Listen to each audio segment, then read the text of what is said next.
أشهد أن لا إله إلا الله وحده لا شريك له وأشهد أن محمدا عبده ورسوله أما بعد فأعوذ بالله من الشيطان الرجيم بسم الله الرحمن الرحيم الحمد لله رب العالمين الرحمن الرحيم مالك يوم الدين إياك نعبد وإياك نستعين اهدنا الصراط المستقيم صراط الذين أنعمت عليهم غير المغضوب عليهم ولا الضالين۔ گزشتہ جمعہ سے پہلے جمعہ میں دعوت اللہ کا مضمون چل رہا تھا جو ابھی باقی ہے۔ بیچ میں رمضان کا پہلا جمعہ آیا، اس لیے میں نے مضمون کو وقتی طور پر چھوڑ کر رمضان کے مضمون پر خطاب کیا تھا۔ اب واپس اسی مضمون کی طرف لوٹتا ہوں۔ میں یہ بیان کرتا رہا ہوں کہ اجتماعی منصوبہ بندی سے پہلے انفرادی منصوبہ بندی ضروری ہے، اور انفرادی منصوبہ بندی کے بغیر اجتماعی منصوبہ بندی حقیقی نہیں ہو سکتی، ایک فرضی خیالی منصوبہ بندی رہے گی۔ پس جڑوں تک پہنچ کر ان کی کیفیت، ان کی صلاحیت کو جانچنا ضروری ہے، اس کے مطابق حل کا اندازہ لگایا جا سکتا ہے۔ اس سلسلے میں آج سب سے پہلی بات یہ بتانی چاہتا ہوں کہ جب پوچھا جاتا ہے کہ آپ کتنے غیر مسلموں کو اسلام میں داخل کریں گے، تو بسا اوقات ایسے حیرت انگیز طور پر خیالی اندازے پیش کیے جاتے ہیں جن میں ظاہری طور پر کوئی حقیقت نہیں ہوتی۔ بعض لوگ کہہ دیتے ہیں ہم 100 بنائیں گے، بعض کہتے ہیں 1000 بنائیں گے، بعض کہتے ہیں ہم 500 بنائیں گے، اور اسی طرح مختلف اندازے لگا کر جو وہ اندازے منصوبہ بندی کمیٹی کو پیش کرتے ہیں، تعجب کی بات یہ ہے کہ منصوبہ بندی کمیٹی ان کو اسی طرح قبول بھی کر لیتی ہے، اور ان کے ملک کا جو احمدی بنانے کا یا حقیقی مسلمان بنانے کا تخمینہ ہے، یہ فرضی طور پر ایک غبارے کی طرح پھول جاتا ہے۔ بعض دوست دعا کے مضمون اور منصوبے کے مضمون میں فرق نہیں کر سکتے۔ انہوں نے یہ سن رکھا ہے اور بجا سن رکھا ہے کہ حضرت اقدس محمد مصطفیٰ صلی اللہ علیہ وسلم نے یہ ہدایت فرمائی کہ جب خدا سے مانگو تو کھلا مانگا کرو، تھوڑا نہ مانگا کرو، آگے اس کی مرضی ہے وہ دے یا نہ دے۔ یہ دعا کا مضمون ہے، منصوبے کا مضمون نہیں۔ جس قادر مطلق سے بے انتہا مانگنے کی ہدایت ہے وہی قادر مطلق جب خود مسلمانوں کے لیے منصوبہ بناتا ہے تو دنیاوی حسابات کو حقیقی ان اسباب کو پیش نظر رکھ کر منصوبہ بناتا ہے۔ حالانکہ وہ چاہے تو لامتناہی منصوبہ بنا سکتا ہے۔ چنانچہ دیکھیں حضرت اقدس محمد مصطفیٰ صلی اللہ علیہ وسلم کو خدا تعالیٰ نے یہ خوشخبری دی کہ تمہارے لیے ابتدائی منصوبہ یہ ہے کہ تم ایک ہوگے تو 2 پر غالب آؤ گے۔ اگر ایک سچا مومن ہوا تو وہ 2 پر غالب آئے گا، لیکن بعد ازاں اس منصوبے میں تدریجی ترقی ہوگی اور بالآخر میں تم سے وعدہ کرتا ہوں کہ ایک مومن 10 پر غالب آئے گا. لیکن الفاظ یہ نہیں تھے کہ ایک مومن 10 پر غالب آئے گا، بلکہ یہ تھا کہ 100-200 پہلے تھا 100-200 پر نہیں، پہلے تھا 1-2 کی بجائے 100-200 پر غالب آئیں گے، غالباً یہ ہیں الفاظ. اور بعد میں جو 10 کا مضمون ہے وہ بھی 1 سے شروع نہیں ہوتا. اس میں بڑی گہری حکمت ہے. اللہ چاہے تو ہر مومن کو 2 پر بھی غالب کر سکتا ہے، چاہے تو ہر مومن کو 10 پر بھی غالب کر سکتا ہے. لیکن بعض باتوں کا تعداد سے گہرا تعلق ہوتا ہے. لا آف لارج نمبرز ایک سائنس ایجاد ہو چکی ہے، جس کا مطلب یہ ہے کہ ضروری نہیں کہ ایک شخص ایک جماعت کا حصہ ہو اور اس جماعت کے ہر شخص کو ایک برابر استعداد حاصل ہو، مگر ایک کمزور شخص ایک جماعت کا حصہ ہو سکتا ہے، جبکہ جماعت کی مجموعی طاقت اس ایک کمزور شخص کی طاقت کو جمع کرنے سے زیادہ بنتی ہے. مثلا اگر ایک کمزور شخص ہے جسے نصف طاقت حاصل ہے دوسرے ساتھی سے، اب اگر ایسے ایک بڑی جماعت میں اس کو شامل کر لیا جائے تو ممکن ہے کہ اس کی طاقت مجموعے کے ساتھ مل کر دگنی ہو جائے. بس ایسی گفتگو انفرادی طور پر نہیں کی جاتی بلکہ جماعتی طور پر کی جاتی ہے. چنانچہ قرآن کریم نے جب یہ وعدہ فرمایا کہ 1-2 پر غالب آئیں گے اور 1-10 پر غالب آئے گا، تو اس کو جماعتی اندازے کے طور پر پیش فرمایا ہے، انفرادی اندازے کے طور پر پیش نہیں فرمایا. تو اب دیکھیں اللہ تعالیٰ جو قادر مطلق ہے، اس نے منصوبہ کتنی گہری حکمت کے ساتھ بنایا ہے اور کتنا واقعاتی منصوبہ بنایا ہے. کوئی فرضی بات اس میں داخل نہیں فرمائی، جبکہ اللہ تعالیٰ کا کسی بات کو داخل فرمانا اس کا امر بن جاتا ہے اور جیسا وہ فرماتا ویسا ہو کر رہنا تھا. مگر مسلمانوں کے حالات، ان کی طاقتوں کو دیکھ کر ایک حقیقی منصوبہ بنایا. پھر اس منصوبے میں اور عام انسانی منصوبے میں ایک اور فرق نمایاں ہے. ہم آج جب مڑ کر تاریخ اسلام کا مطالعہ کرتے ہیں تو ہمیں سب سے زیادہ طاقتور اور ایمان میں مضبوط مومن محمد مصطفیٰ صلی اللہ علیہ وسلم کے ساتھی مومن دکھائی دیتے ہیں. اس وقت بھی جو لوگ ان تجربوں میں سے گزر رہے تھے، ان روحانی تجربوں میں سے گزر رہے تھے، وہ جانتے تھے کہ اس سے زیادہ شان کے مومن نہ پہلے پیدا ہوئے نہ بعد میں ہوں گے. لیکن اللہ تعالیٰ کی شان دیکھیں کہ منصوبہ بناتے وقت ان اولین مومنین سے وعدہ نہیں کیا کہ تم 1-2 پر غالب آؤ گے، بلکہ یہ وعدہ لمبا کر دیا، یعنی بعد میں آنے والے 1-10 پر غالب آ جائیں گے اور ابتدا کے پختہ مومن جو ہیں وہ 1-2 پر غالب آئے گا. اس میں آخر کیا بات تھی؟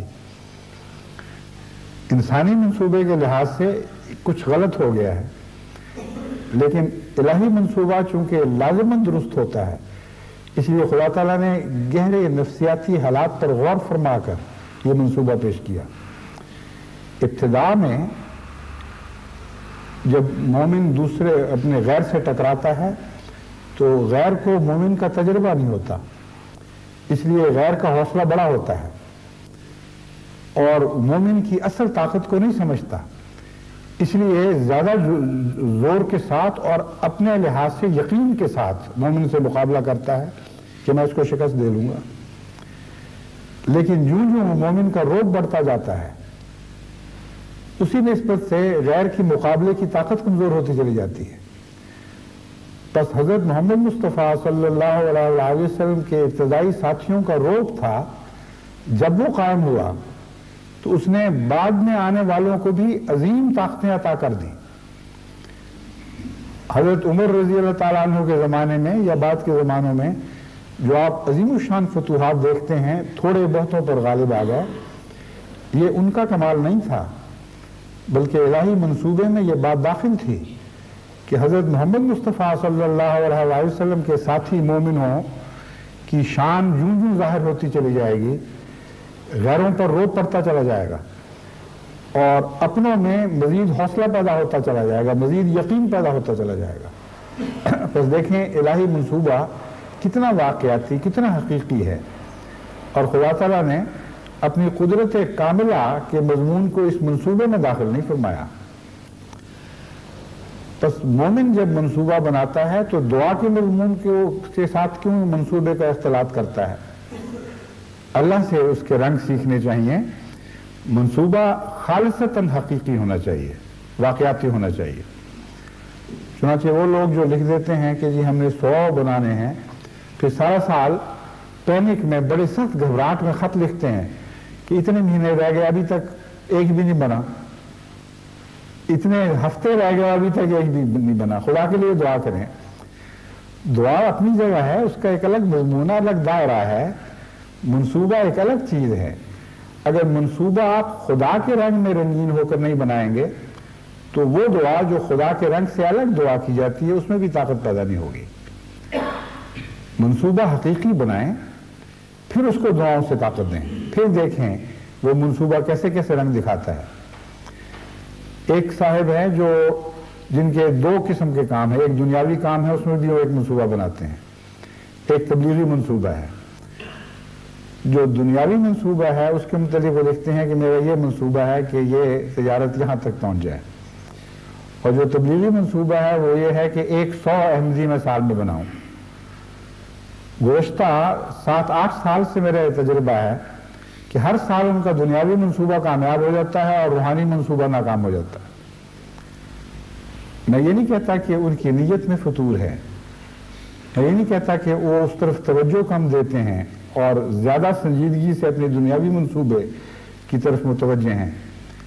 میں یہ بتانا چاہتا ہوں کہ چونکہ ایک تجربہ کار تاجر ہیں، وہ دنیاوی منصوبہ بناتے وقت حقائق کو سامنے رکھتے ہیں اور جو ان کی صلاحیتیں ہیں انہی کے پیش نظر منصوبہ بناتے ہیں، لیکن جب وہ اپنا روحانی منصوبہ بناتے ہیں تو اپنی صلاحیتوں کو جانچتے ہی نہیں، دیکھتے ہی نہیں کہ ان میں توفیق کتنی ہے۔ کبھی کسی سے بغیر سے بات کر کے دیکھی، اس کا دل جیت کے دیکھا یا دکھایا، اس پہلو سے اپنے نفس کا جائزہ لینے کے بعد اگر وہ منصوبہ بناتے تو وہ حقیقی ہوتا۔ بس جب بھی کوئی بچہ ہو یا بڑا، مرد ہو یا عورت، جیسا کہ میں نے گزارش کی ہے، اپنے گھر میں بیٹھ کے منصوبہ بنائے تو اس کو اپنی حیثیت کا، اپنی توفیق کا، اپنی صلاحیتوں کا جائزہ لینا ہوگا اور اس کے مطابق منصوبہ بنانا ہوگا۔ اور ایسا منصوبہ بنانے میں کوئی حرج نہیں کہ ایک انسان واقعتاً یہ سمجھے کہ میں 1 سال میں ایک احمدی نہیں بنا سکوں گا، تو یہ کہے کہ میں اس سال کوشش شروع کروں گا، اس کے تجربے کی روشنی میں میں بھی سمجھتا ہوں کہ شاید آئندہ سال مجھے پھل لگ جائے، اور ایک آدمی یہ بھی سوچ سکتا ہے کہ 3 سال میں مجھے پھل لگے۔ اور اس تجربے میں اگر وہ 7 دعائیں بھی کرے گا تو پہلے سال کا تجربہ اور دوسرے سال کا تجربہ اور تیسرے سال کا تجربہ اس کو اس بات کی لیاقت عطا کریں گے کہ وہ آئندہ بہتر اور صحیح منصوبہ بنا سکے۔ اور اس سلسلے میں تمام جماعت کو براہ راست یہی ہدایت ہے کہ اپنا منصوبہ بناتے وقت خود غور کیا کریں، صلاحیتوں کو جانچا کریں، اپنے ماحول کو دیکھا کریں، کس زمین میں کام کر رہے ہیں، پتھریلی ہے، سنگلاخ ہے یا زرخیز ہے، ان لوگوں کے احمدیت کے متعلق کیا تاثرات ہیں، دنیا داری میں وہ کہاں پہنچے ہوئے ہیں، ان کو دین کی ضرورت محسوس بھی ہوتی ہے کہ نہیں۔ یہ بہت سے ایسے امور ہیں جن کا تبلیغ کو پھل لگنے سے براہ راست تعلق ہے۔ افریقہ کے بعض ممالک ہیں جن میں دین کی طلب بھی ہے اور فطرتیں سعید ہیں، چونکہ غربت ہے اس لیے دنیا داری کے تکبر حائل نہیں ہیں، مادہ پرستی ان کے اور دین کے راہ میں حائل نہیں ہوئی۔ ان امور کے پیش نظر وہاں زمینیں زیادہ زرخیز ہیں، اور بعض دنیا دار قومیں ہیں جو نہ صرف یہ کہ دنیاوی اموال اور سیاسی برتری کی وجہ سے